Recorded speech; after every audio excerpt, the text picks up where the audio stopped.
Last Friday's officer-involved shooting in Okaloosa County left a 23-year-old senior airman dead. Roger Fortson was stationed at Hurlburt Field.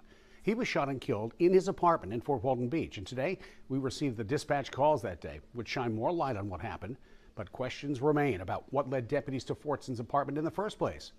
Now, Fortson's family has hired a prominent civil rights attorney, claiming deputies may have gone to the wrong apartment. Tanner Stewart joining us in the studio now. And Tanner, you also spoke with Okaloosa County's NAACP spokesperson today who has some thoughts on this as well. That's right, Bob. Okaloosa NAACP says they're hopeful the body cam video will be released to the public.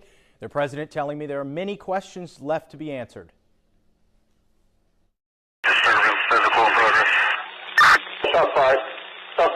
Within 6 minutes of dispatch receiving a call, Okaloosa County deputies reported shooting 23-year-old Roger Fortson.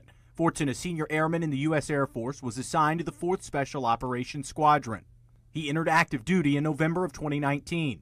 The sheriff's office says a deputy acted in self-defense that Friday afternoon after hearing sounds of a disturbance inside Fortson's apartment. The sheriff's office reports Fortson was allegedly armed with a gun after the deputy identified himself as law enforcement. Listen as dispatch calls reveal how many times deputies believe Fortson was shot. Multiple gunshot wounds to the chest. Blackmail. Blackmail, multiple gunshot wounds to the chest. Gunshot wounds in the chest, one exit wound.